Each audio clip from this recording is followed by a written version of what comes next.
Oke baik, Assalamualaikum buat semua. Mudah-mudahan baik-baik aja ya. Sesi ini kita bicara tentang decision support system. Pada intinya adalah bagaimana seorang manajer atau manajerial itu untuk mengambil keputusan. Apa aja informasi yang diperlukan dan struktur keputusannya itu seperti apa aja. Apa sih yang diperlukan untuk membuat keputusan? Yang pasti adalah kita harus mempunyai informasi yang bagus. Ya, informasi yang bagus seperti apa? Nanti ada. Dari mana informasi itu didapat? Ya harus dibangun lah informasinya, karena nggak bisa turun sendiri atau mengharapkan dari orang lain. Selanjutnya, kenapa kita mempelajari decision support system ini? Mungkin Anda tahu kenapa? Ya, karena kita harus masuk ke dalam sebuah dunia yang semuanya serba cepat. Kalau kita mengambil keputusan yang lambat, kita pasti akan ketinggalan, ya nggak sih?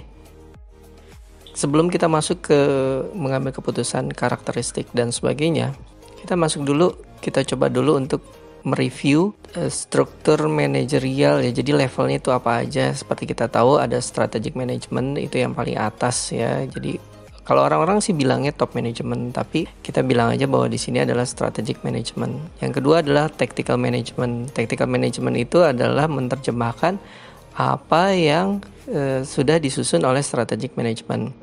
Kemudian operational management. Manajemen ini adalah yang melakukan yang sudah dirumuskan oleh tactical management. Nah, dari sini kita akan melihat bahwa ada struktur decisions yang oleh masing-masing manajer itu pasti ada gitu. Misalnya structure decision. Structure decision ini adalah sebuah keputusan yang dia berulang-ulang. Kalian pernah ingat kan kalau saya tanya, kalau lapar ngapain? Jawabannya kompak semua, makan. Ya. Nah, ini berulang-ulang. Rasa lapar itu berulang-ulang. Kemudian saya akan mengambil yang paling atasnya unstructured. Unstructured ini adalah sebuah keputusan yang kita nggak tahu gitu. Karena kita belum pernah menghadapi sebelumnya. Ingat pertanyaan saya, kapan Anda menikah gitu. Sampai saat ini tidak ada jawaban yang pasti. Ya, karena kamu juga belum pernah mengalami gimana sih persiapan pernikahan. Kemudian yang ketiga, yang di tengah-tengah itu adalah semi-structured decision structure. Ya, artinya apa? Bahwa keputusan yang unstructured itu bisa ditarik menjadi semi-structured. Kenapa bisa ditarik? Persyaratannya adalah informasi-informasi yang tadinya kita tidak ketahui, sekarang kita bisa ketahui. Contoh pertanyaan yang pernah saya berikan di sini adalah, kapan Anda akan lulus? Informasi yang tadinya kamu tidak ketahui kapan kamu akan lulus gitu. Sekarang bisa kita coba kategorikan, kalau untuk lulus itu berapa SKS ya. Terus kemudian berapa IPK minimal, terus kemudian batasan masa studinya itu berapa lama gitu. Ya, nah inilah yang menjadikan bahwa ini menjadi semi structure.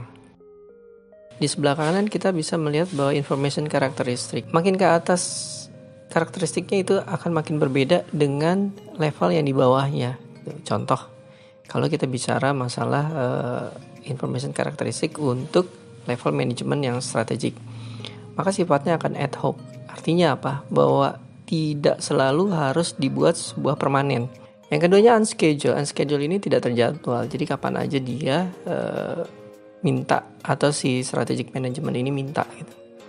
Summarize ini artinya adalah singkat. Forward looking itu para manajer yang ke atas jarang sekali yang minta informasi yang kemarin seperti apa. Mereka akan lebih concern kepada yang kedepannya akan seperti apa. Oleh karena itu, external resource-nya itu mereka 65%. Jadi hanya 35% aja yang dari internal. Dan terakhir, wide scope. Kalau misalnya memberikan informasi atau meminta informasi, bagi mereka adalah efek jangka panjangnya dan seluas apa efeknya itu. Nah, inilah yang membedakan antara strategic management dengan level di bawahnya. Sedangkan makin ke bawah, karakteristiknya ada perbedaan, ya misalnya pre-specified. Yang ketiganya ada detail, jadi memberikan informasi kepada level-level yang paling bawah. Makin ke bawah itu harus detail. Kalau tidak begitu, mereka tidak akan ngerti ya. Terus kemudian informasinya sifatnya historical, jadi menggambarkan apa yang terjadi kemarin. Jadi kalau misal memberikan informasi kepada seseorang, itu sebaiknya itu jangan terlalu luas gitu. Jadi kalau misalnya kita berbicara tentang satu masalah, maka kita detail aja di masalah tersebut.